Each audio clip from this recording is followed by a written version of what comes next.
कहानी सुनो में लीजिए आज सुनिए प्रेमचंद की लिखी कहानी रहस्य। वाचन समीर गोस्वामी का है।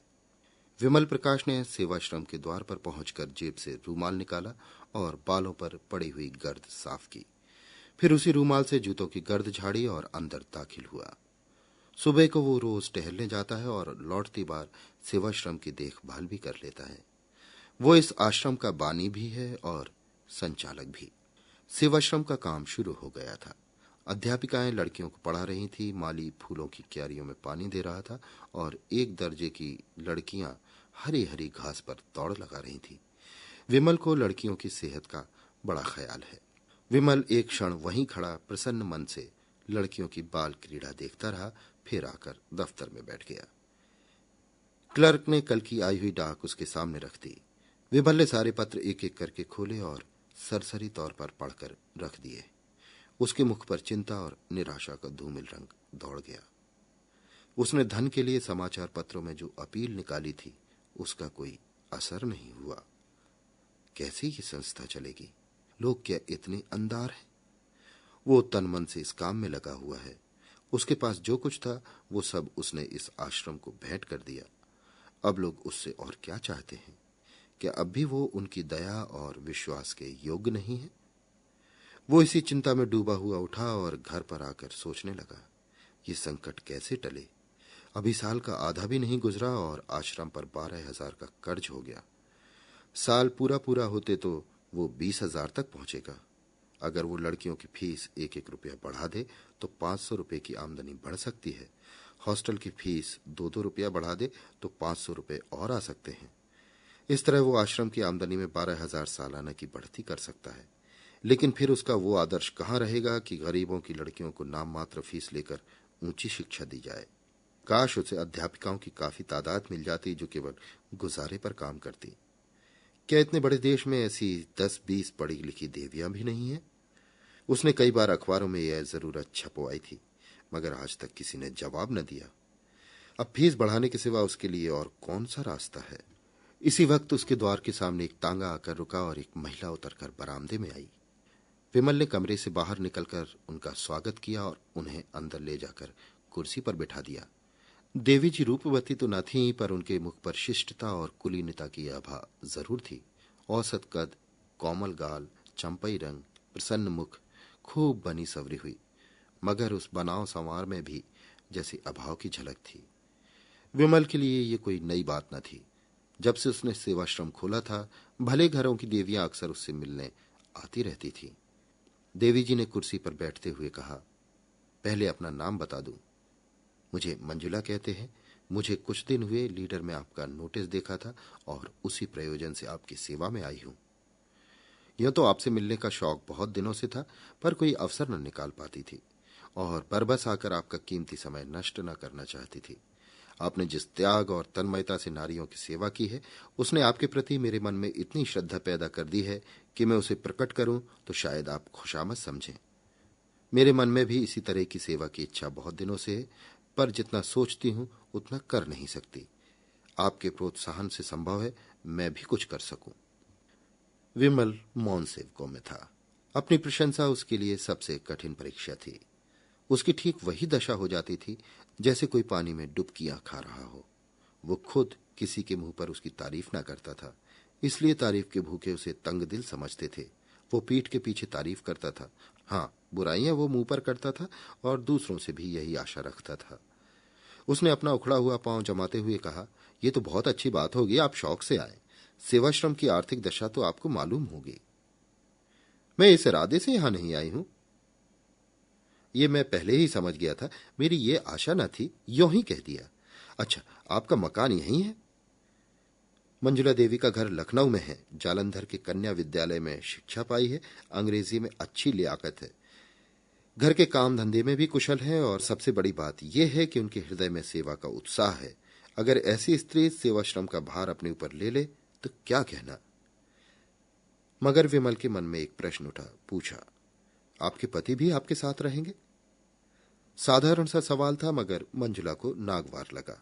बोली, जी नहीं, वो अपने घर पर रहेंगे। वो एक बैंक में नौकर है और अच्छा वेतन पाते हैं। विमल के मन का प्रश्न और भी जटिल हो गया। जो आदमी अच्छा वेतन पाता है उसकी पत्नी क्यों उससे अलग काशी में रहना चाहती है? केवल इतना मुंह से निकला, अच्छा। मंजुला ने शायद उसके मन का भाव ताड़कर कहा, आपको ये कुछ अनोखी सी बात लगती होगी, लेकिन क्या आपके ख्याल में शादी का आशय यह है कि स्त्री को पुरुष के दामन में छिपा रहना चाहिए?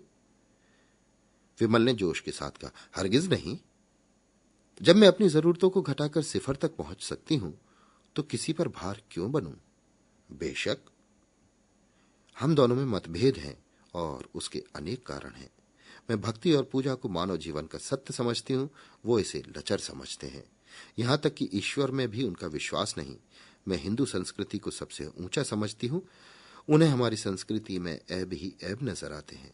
ऐसे आदमी के साथ मेरा निबाह कैसे हो सकता है? विमल खुद भक्ति और पूजा को ढोंग समझते थे और इतनी सी बात पर किसी स्त्री का पुरुष से अलग हो जाना उनकी समझ में न आया। उन्हें ऐसी कई मिसालें याद थीं जहां स्त्रियों ने पति के विधर्मी हो जाने पर भी अपने व्रत का पालन किया। इस समस्या का व्यवहारिक अंग ही उनके सामने था। पूछा, लेकिन उन्हें कोई आपत्ति तो ना होगी? मंजुला ने गर्व के साथ कहा, मैं ऐसी आपत्तियों की परवाह नहीं करती। अगर पुरुष स्वतंत्र है तो स्त्री भी स्वतंत्र है। फिर उसने नर्म होकर करुण स्वर में कहा, यूं कहिए कि हम और वो 3 साल से अलग हैं। रहते एक ही मकान में हैं लेकिन बोलते नहीं। जब कभी वो बीमार पड़े हैं मैंने उनकी तीमारदारी की है। उन पर कोई संकट आया है तो मैंने उनसे सच्ची सहानुभूति की है। लेकिन मैं मर भी जाऊं तो उन्हें दुख ना होगा। वो खुश होंगे कि गला छूट गया। वो मेरा पालन पोषण करते हैं, इसलिए उसका गला भर आया था। एक क्षण तक वो चुपचाप जमीन की ओर ताकती रही। फिर उसे भय हुआ कि कहीं विमल उसे हल्का और ओछी न समझ रहा हो, जो अपने जीवन के गुप्त रहस्यों का ढिंढोरा पीटती फिरती है। इस भ्रम को विमल के मन से निकालना जरूरी था। उसने उन्हें यकीन दिलाया कि आज तक किसी ने उसके मुंह से ये शब्द नहीं सुने। यहां तक कि उसने अपने मन की व्यथा कभी अपनी माता से भी नहीं कही। विमल वो पहले व्यक्ति हैं जिनसे उसने ये बातें कहने का साहस किया है, और इसका कारण यही है कि वो जानती है कि उनके दिल में दर्द है और एक स्त्री की विवशता का अंदाजा कर सकते हैं। विमल ने लजाते हुए कहा, ये आपकी कृपा है जो मेरे बारे में ऐसा ख्याल रखती हैं। और उनके मन में मंजुला के प्रति श्रद्धा उत्पन्न हुई। बहुत दिनों के बाद उसे एक देवी नजर आई जो सिद्धांतों के लिए इतना साहस कर सकती है। वो खुद मन ही मन से विद्रोह करता रहता था। सेवाश्रम भी उनके मानसिक विद्रोह का ही फल था। ऐसी स्त्री के हाथों में वो सेवाश्रम बड़ी खुशी से सौंप देगा। मंजुला इसके लिए तैयार होकर आई थी। मंजुला के जीवन में आत्मदान की मात्रा ही ज्यादा थी। देह को वो इस भावना की पूर्ति का साधन मात्र समझती थी। दुनिया की बड़ी से बड़ी विभूति भी उसे शांति न दे सकती थी। मिस्टर मेहरा से उसे केवल इसलिए अरुचि थी कि वो भी साधारण प्राणियों की भांति भोग विलास के प्रेमी थे। जीवन उनके लिए इच्छाओं में बहने का नाम था। स्वार्थ की सिद्धि में नीति या धर्म की बाधा उनके लिए असह्य थी। अगर उनमें कुछ उदारता होती और मंजुला से मतभेद होने पर भी उसकी भावनाओं का आदर करते और कम से कम मुख से ही उसमें सहयोग करते तो मंजुला का जीवन सुखी होता। पर उस भले आदमी की पत्नी से जरा भी सहानुभूति न थी और वो हर एक अवसर पर उसके मार्ग में आकर खड़े हो जाते थे और मंजुला मन ही मन सिमट कर रह जाती। यहां तक कि उसकी भावनाएं विकास का मार्ग न पाकर टेढ़े मेढ़े रास्तों पर जाने लगी। अगर वो अभाव को कला का रूप दे सकती तो उसकी आत्मा को उसमें शांति मिलती। जीवन में जो कुछ न मिला उसे कला में पाकर वो प्रसन्न होती, मगर उसमें वो प्रतिभा, वो रचना शक्ति न थी और उसकी आत्मा पिंजड़े में बंद पक्षी की भांति हमेशा बेचैन रहती थी। उसका अहम भाव इतना प्रछन्न हो गया था कि वो जीवन से विरक्त होकर बैठ सकती थी। वो अपने व्यक्तित्व को स्वतंत्र और पृथक रखना चाहती थी। इसे उसमें गर्व और उल्लास होता था कि वो भी कुछ है। वो केवल किसी वृक्ष पर फैलने वाली और उसके सहारे जीवन वाली बेल नहीं है। उसकी अपनी अलग हस्ती है, अपना अलग कार्य क्षेत्र है। लेकिन यथार्थताओं के संसार में आकर उसे मालूम हुआ कि आत्मदान का जो आशय उसने समझ रखा था वो सरासर गलत था। सेवाश्रम में ऐसे लोग अक्सर आते रहते थे जिनसे थोड़ी सी खुशामद करके बहुत कुछ सहायता ली जा सकती थी। लेकिन मंजुला का आत्माभिमान खुशामद पर किसी तरह राजी न होता था। उनके यशगान से भरे हुए अभिनंदन पत्र पढ़ना, उनके भवनों पर जाकर उन्हें सेवाश्रम के मुआयने का न्योता देना या रेलवे स्टेशन पर जाकर उनका स्वागत करना, ये ऐसे काम थे जिनसे उसे हार्दिक घृणा होती थी। लेकिन सेवाश्रम के संचालन का भार उस पर था और उसे अपने मन को दबाकर और कर्तव्य का आदर्श सामने रखकर ये सारी नाज बर्दारियां करनी पड़ती थी। यद्यपि वो इन विद्रोही भावों को मकदूर भर छिपाती थी, पर जिस काम में मन न हो वहां उल्लास और उत्साह कहां से आए। जिन समझौतों से घबराकर वो भागी थी, वो यहां और भी विकृत रूप में उसका पीछा कर रहे थे। उसके मन में कटुता आती जाती थी और एकाग्र सेवा की धुन मिटती जाती थी। इसके विरुद्ध वो विमल को देखती थी कि उसके चेहरे पर कभी शिकन नहीं आती। वही साहस मुख, वही उत्सर्ग से भरा हुआ उद्भाव, वही क्रियाशील तन्मयता। छोटे से छोटे काम के लिए हमेशा हाजिर। सेवाश्रम की कोई कन्या अध्यापिका बीमार पड़ जाए, विमल उसकी तीमारदारी के लिए मौजूद है। सहानुभूति का न जाने कितना बड़ा कोष उसके पास है कि उसमें जरा भी क्षति नहीं आती। उसके मन में किसी प्रकार का संदेह या संशय नहीं है। उसने एक रास्ता पकड़ लिया है और उस पर कदम बढ़ाता चल रहा है। उसे विश्वास है इसी रास्ते पर वो अपने ध्येय पर पहुंचेगा। राह में जो यात्री मिल जाते हैं उन्हें अपना संगी बना लेता है। जो कलेवा लेकर चला है वो संगियों को बांट कर खाने में आनंद पाता है। उसे नित्य परेशानियां उठानी पड़ती हैं, खुशामदें करनी पड़ती हैं, अपमान सहने पड़ते हैं, अयोग्य व्यक्तियों के सामने सिर झुकाना पड़ता है, भीख मांगनी पड़ती है, मगर उसे गम नहीं। वो कभी निराश नहीं होता, कभी बुरा नहीं मानता। उसके अंदर कोई ऐसी चीज है जो हजारों ठोकरें खाने पर भी ज्यों की त्यों उछलती और दौड़ती रहती है। अध्यापिकाएं अक्सर साधारण सी बातों पर शिकायत करने लगती हैं, कभी कभी रूठ जाती हैं और सेवाश्रम से विदा हो जाना चाहती हैं। अगर धोबन ने कपड़े खराब धोए या कहारिन ने उसकी साड़ी में दाग डाल दिए या चौकीदार ने उनके कुत्ते को धुतकार दिया या उनके कमरे में झाड़ू नहीं लगी या ग्वाली ने दूध में पानी मिला दिया, तो इसमें सेवाश्रम के अधिकारियों का क्या दोष। मगर इन्हीं बातों का यहाँ रोना गाना मच जाता है। दुनिया सिर पर उठा ली जाती है और विमल सेवक की भांति अनुनय विनय करके उनका गुस्सा ठंडा करता है, उनकी घुड़कियां सुनता है और हंसकर रह जाता है। फल यह है कि अध्यापिकाओं की उस पर श्रद्धा हो जाती है। वो उसे अपना अफसर नहीं, अपना मित्र और बंधु समझती हैं। मगर मंजुला विमल से कुछ खिंची रहती है। कभी उससे कोई शिकायत नहीं करती, कभी उससे किसी मामले में सलाह नहीं लेती। यद्यपि वो दिल में समझती है कि जिस दुनियादारी को वो आत्मा का पतन कहकर उसे हे समझती है, वो वास्तव में विकसित मानवता का ही रूप है।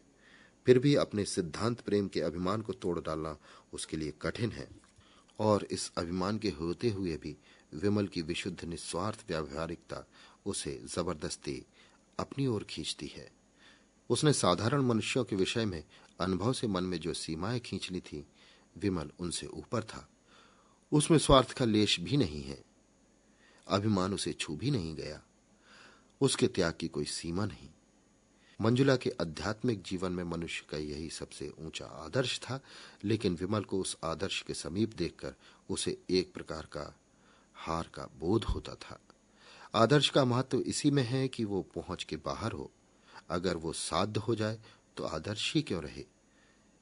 मंजुला अपनी आदर्श भावना को और ऊंचा बनाकर इस विचार में संतोष पाना चाहती है कि विमल अभी उस आदर्श से बहुत दूर है। लेकिन विमल जैसे जबरन उसका श्रद्धा पात्र बनता जाता है। वो अपने को प्रवाह में बहने से रोकने के लिए लकड़ी का सहारा लेती है, पर उसके पैरों के साथ वो लकड़ी भी उखड़ जाती है और वो फिर किसी दूसरी रोक की तलाश करने लगती है और अंत में उसे ये सहारा मिल जाता है।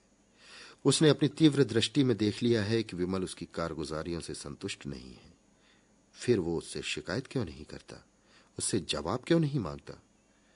उसी तीव्र दृष्टि से उसने ये भी ताड़ लिया है कि विमल उसके रूप रंग से अप्रभावित नहीं है। फिर ये शीतलता और उदासीनता क्यों? क्या इससे ये सिद्ध नहीं होता कि वो कपटी या कायर है? औरों से वो कितना खुलकर मिलता है, कितनी हमदर्दी से पेश आता है, तो मंजुला से ये क्यों दूर दूर रहता है? क्यों उससे ऊपरी मन से बातें करता है? वो पहले दिन का निष्कपट व्यवहार कहाँ गया? क्या वो ये दिखाना चाहता है कि मंजुला की उसे बिल्कुल परवाह नहीं है, या उससे केवल इसलिए नाराज है कि धनियों की चौखट पर सिर नहीं झुकाती? ये खुशामद उसे मुबारक रहे। मंजुला सेवा करेगी, पर अपने आत्माभिमान को अछूता रखकर। एक दिन प्रातःकाल मंजुला बगीचे में टहल रही थी कि विमल ने आकर उसे प्रणाम किया और उसे सूचना दी कि सेवाश्रम का वार्षिकोत्सव निकट आ रहा है, उसके लिए तैयारी करनी चाहिए। मंजुला ने उदासीन भाव से पूछा, ये जलसा तो हर साल ही होता है? विमल ने कहा, जी हाँ, हर साल, मगर अब की ज्यादा समारोह करने का विचार है। मेरे किए से जो कुछ हो सकता है वो मैं भी करूंगी। हालांकि आप जानते हैं मैं इस विषय में ज्यादा निपुण नहीं हूं।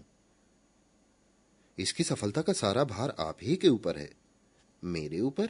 जी हाँ, आप चाहें तो यह आश्रम कहीं से कहीं पहुंच जाए।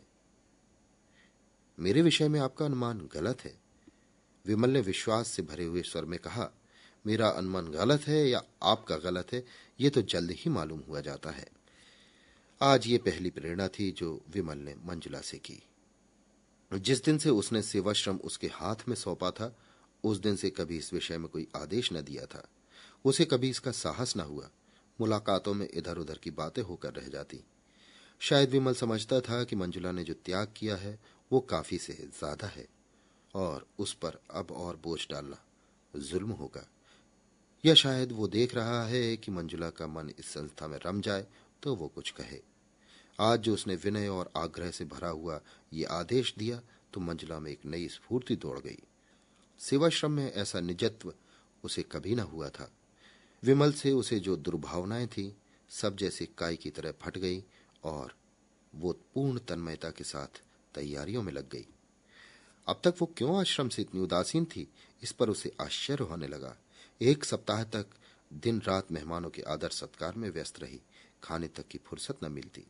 दोपहर का खाना तीसरे पहर मिलता। कोई मेहमान किसी गाड़ी से आता, कोई किसी गाड़ी से। अक्सर उसे रात को भी स्टेशन जाना पड़ता। उस पर तरह तरह के कर्तव्यों का रिहर्सल भी करना पड़ता। अपने भाषण की तैयारी अलग। इस साधना का पुरस्कार तो मिला कि जलसा हर एक दृष्टि से सफल रहा और कई हजार की रकम चंदे में मिल गई।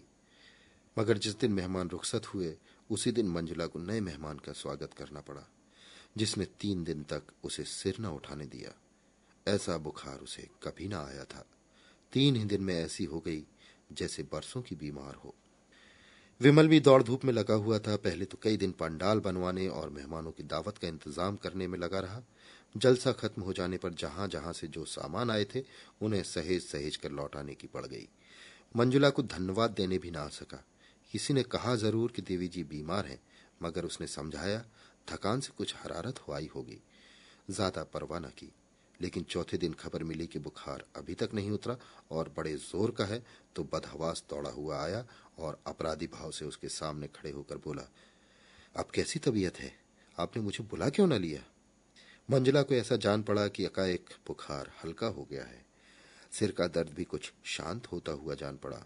लेटे लेटे विवश आंखों से ताकती हुई बोली, बैठ जाइए, आप खड़े क्यों हैं? फिर मुझे भी उठना पड़ेगा। विमल ने इस भाव से देखा मानो उसका बस होता तो वो सारा ताप और दर्द खुद ले लेता। फिर आग्रह से बोला, नहीं नहीं, आप लेट ही रहें, मैं बैठ जाता हूं। इसका अपराधी मैं हूं। मैंने ही आपको इस जहमत में डाला। मुझे क्षमा कीजिए। मैंने आपसे वो काम लिया जो मुझे खुद करना चाहिए था। मैं अभी जाकर डॉक्टर को बुला लाता हूं। क्या कहूं, मुझे जरा भी खबर न हुई। फिजूल के कामों ऐसा फंसा रहा। और उसने पीठ फेरी ही थी कि मंजुला ने हाथ उठाकर मना करते हुए कहा, नहीं नहीं, डॉक्टर की कोई जरूरत नहीं। आप जरा भी परेशान ना हो, मैं बिल्कुल अच्छी हूं, कल तक उठ बैठूंगी। उसके मन में कितनी और बातें उठी, मगर उसने ओठ बंद कर लिए। इस आवेश में वो न जाने क्या क्या बक जाएगी। अभी तक विमल ने शायद उसे देवी समझकर उसके सामने सिर झुकाया है।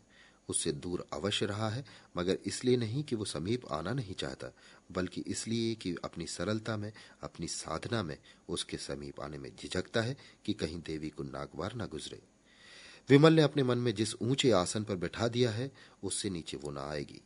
विमल को मालूम नहीं वो कितना सात्विक, कितना विशालात्मा पुरुष है।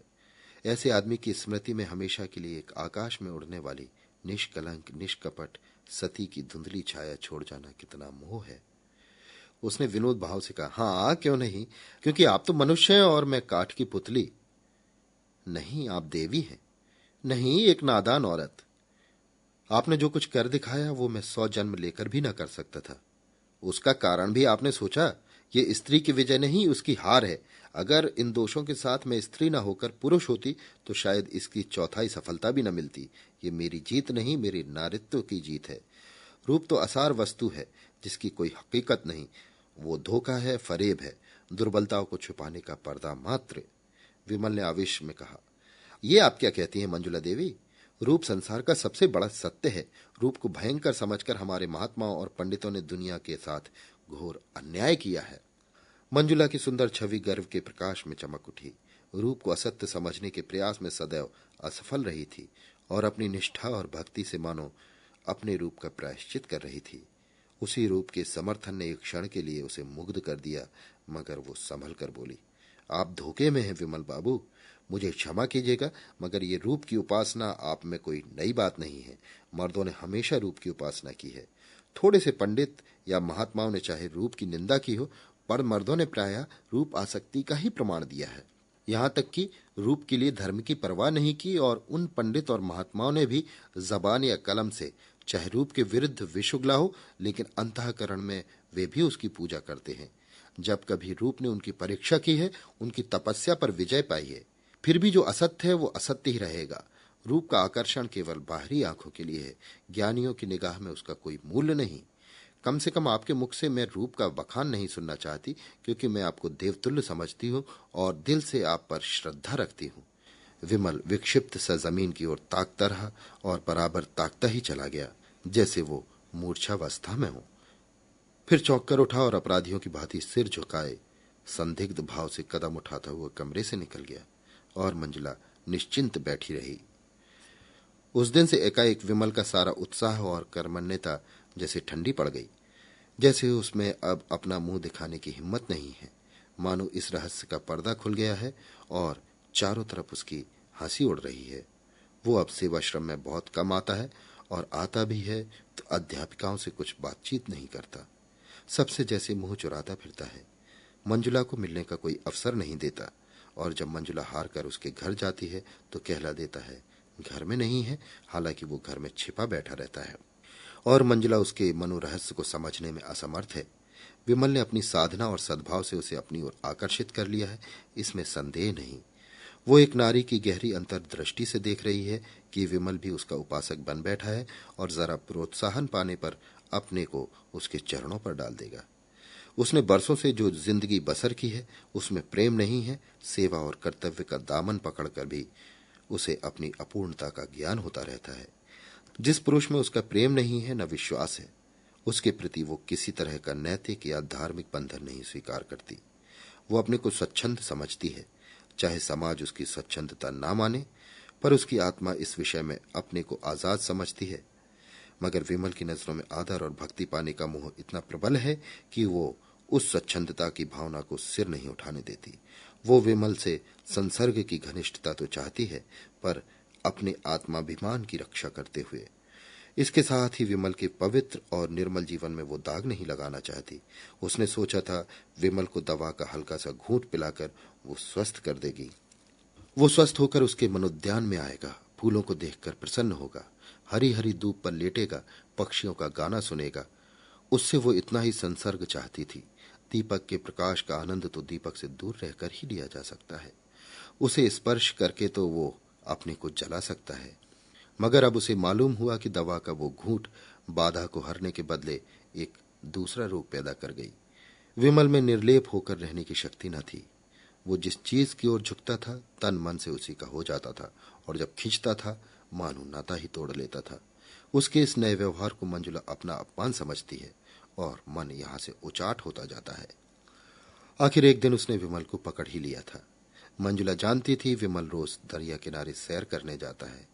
एक दिन उसने वहीं जा घेरा और अपना इस्तीफा उसके हाथ में रख दिया। विमल के गले में जैसे फांसी पड़ गई। जमीन की ओर ताकता हुआ बोला, ऐसा क्यों? इसलिए कि मैं अपने को इस काम की योग्य नहीं पाती। संस्था तो खूब चल रही है, फिर भी मैं यहां रहना नहीं चाहती। मुझसे कोई अपराध हुआ है? आप अपने दिल से पूछिए। विमल ने इस वाक्य का वो आशय समझ लिया जो मंजुला की कल्पना से भी कोसों दूर था। उसके मुख का रंग उड़ गया, जैसे रक्त की गति बंद हो गई हो। उसका इसके पास कोई जवाब ना था। ऐसा फैसला था जिसकी कहीं अपील न थी। आहत स्वर में बोला, जैसी आपकी इच्छा। मुझ पर दया कीजिए। मंजुला ने आद्र होकर कहा, तो मैं चली जाऊं? जैसी आपकी इच्छा। और वह जैसे गले का फंदा छुड़ाकर भाग खड़ा हुआ। मंजुला करुण नेत्रों से उसे देखती रही, मानो सामने कोई नौका डूबी जा रही हो। चाबुक खाकर विमल फिर सेवाश्रम की गाड़ी में जुट गया। कह दिया गया, मंजुला देवी के पति बीमार थे, चली गई। कामकाजी आदमी प्रेम का रोग नहीं पालता। उसे कविता करने और प्रेम पत्र लिखने और ठंडी आहें भरने की कहां फुर्सत। उसके सामने तो कर्तव्य है, प्रगति की इच्छा है, आदर्श है। विमल भी काम धंधे में लग गया। हाँ, कभी कभी एकांत में मंजुला की याद आ जाती थी और लज्जा से उसका मस्तक आप ही आप झुक जाता था। उसे हमेशा के लिए सबक मिल गया था, ऐसी सती साध्वी के प्रति उसने कितनी बेहूदगी की। 3 साल गुजर गए थे, गर्मियों के दिन थे। विमल अब की मसूरी की सैर करने गया हुआ था और एक होटल में ठहरा था। एक दिन बैंड स्टैंड के समीप खड़ा बैंड सुन रहा था कि बगल में एक बेंच पर मंजुला बैठी नजर आई, आभूषणों और रंगों से जगमगाती हुई। उसके पास ही एक युवक कोट पैंट पहने बैठा हुआ था। दोनों मुस्कुरा मुस्कुरा कर बातें कर रहे थे। दोनों के चेहरे खिले हुए थे। दोनों प्रेम के नशे में मस्त। विमल के मन में सवाल उठा, ये युवक कौन है? मंजुला का पति तो नहीं हो सकता। यह संभव है उसका पति ही हो। दंपत्ति में अब मेल हो गया हो। उसे मंजुला के सामने जाने का साहस न हुआ। दूसरे दिन वो एक अंग्रेजी तमाशा देखने सिनेमा हॉल गया। इंटरवल में बाहर निकला तो कैफे में फिर मंजुला दिखाई दी, सिर से पांव तक अंग्रेजी पहनावे में। वही कल वाला युवक आज भी उसके साथ था। आज विमल से जब्त न हो सका। इसके पहले कि वो मन में कुछ निश्चय कर सके, वो मंजुला के सामने खड़ा था। मंजुला उसे देखते ही सन्नाटे में आ गई। मुंह पर हवाइयां उड़ने लगी, मगर एक ही क्षण में उसने अपने आप को संभाल लिया और मुस्कुराकर बोली, हेलो विमल बाबू, आप यहाँ कैसे? और उसने उस नवयुवक से विमल का परिचय कराया। आप महात्मा पुरुष हैं, काशी के सेवाश्रम के संचालक, और ये मेरे मित्र मिस्टर खन्ना हैं, जो अभी हाल में इंग्लैंड से ICF होकर आए हैं। दोनों आदमियों ने हाथ मिलाए। मंजुला ने पूछा, सेवाश्रम तो खूब चल रहा है, मैंने उसकी वार्षिक रिपोर्ट पत्रों में पढ़ी थी। आप यहाँ कहाँ ठहरे हुए हैं? विमल ने अपना होटल का नाम बताया। खेल फिर शुरू हो गया। खन्ना ने कहा, खेल शुरू हो गया, चलो अंदर चलें। मंजुला ने कहा, तुम जाकर देखो, मैं जरा मिस्टर विमल से बातें करूंगी। खन्ना ने विमल को जलती हुई आंखों से देखा और अकड़ता हुआ अंदर चला गया। मंजुला और विमल बाहर आकर हरी हरी घास पर बैठ गए। विमल का हृदय गर्व से फूला हुआ था। आशामय उल्लास की चांदनी हृदय पर टिकी हुई थी। मंजुला ने गंभीर स्वर में पूछा, आपको मेरी याद काहे को आई होगी? कई बार इच्छा हुई कि आपको पत्र लिखूं, लेकिन संकोच के मारे न लिख सकी। आप मजे में तो थे। विमल को उसका ये उलाहना बुरा लगा। कहाँ अभी हास्य विनोद में मग्न थी, कहाँ उसे देखते ही गंभीरता की पुतली बन गई। रूखे स्वर में बोला, हाँ, बहुत अच्छी तरह से था, आप तो आराम से थीं। मंजुला आर्द्र कंठ से बोली, मेरे भाग्य में तो आराम लिखा ही नहीं मिस्टर विमल। पिछले साल पति का देहांत हो गया। उन्होंने जितनी जायदाद छोड़ी, उससे ज्यादा कर्ज छोड़ा। इन्हीं उलझनों में पड़ी रही, स्वास्थ्य भी बिगड़ गया। डॉक्टरों ने पहाड़ पर रहने की सलाह दी, तब से यहीं पड़ी हुई हूं। आपने मुझे खत तक न लिखा? आपके सिर पर यूं ही क्या बोझ कम है कि मैं अपनी चिंताओं का भार भी रख देती? फिर भी एक मित्र के नाते मुझे खबर तो देनी ही थी। मंजुला ने स्वर में श्रद्धा भरकर कहा, आपका काम इन झगड़ों में पड़ना नहीं है विमल बाबू। आपको ईश्वर ने सेवा और त्याग के लिए रचा है, वही आपका क्षेत्र है। मैं जानती हूं आपकी मुझ पर दया दृष्टि है। मैं कह नहीं सकती मेरी नजरों में उसका कितना मूल्य है। जिसे कभी दया और प्रेम न मिला हो, वो इनकी ओर लपके तो क्षमा के योग्य है। आप समझ सकते हैं उनका परित्याग करके मैंने कितनी बड़ी कुर्बानी की है, मगर मैंने इसी को अपना कर्तव्य समझा। मैं सब कुछ सह लूंगी, पर आपको देवत्व के ऊंचे आसन से नीचे न गिराऊंगी। आप ज्ञानी हैं, संसार के सुख कितने अनित्य हैं आप खूब जानते हैं। इनके प्रलोभन में न आइए। आप मनुष्य हैं, आप में भी इच्छाएं हैं, वासनाएं हैं, लेकिन इच्छाओं पर विजय पाकर ही आपने ये ऊंचा पद पाया है। उसकी रक्षा कीजिए, और आध्यात्म ही आपकी मदद कर सकता है। उसी साधना से आपका जीवन सात्विक होगा और मन पवित्र होगा। विमल ने अभी अभी मंजुला को आमोद प्रमोद में क्रीड़ा करते देखा था। खन्ना से उसका संबंध किस तरह का है, ये भी वो समझ रहा था। फिर भी इस उपदेश में उसे सच्ची सहानुभूति का संदेश मिला। विलासिनी मंजुला उस देवी के रूप में नजर आई। उसके भीतर का अहंकार उसकी लोलुपता से बलवान था। सद्भावना से भरकर बोला, देवी जी, आपने जिन शब्दों में मेरा सम्मान किया है, उनके लिए आपका एहसानमंद हूं। कहिए मैं आपकी क्या सेवा कर सकता हूं। मंजुला ने उठते हुए कहा, आपकी कृपा दृष्टि काफी है। उसी वक्त खन्ना सिनेमा हॉल से बाहर आता दिखाई दिया।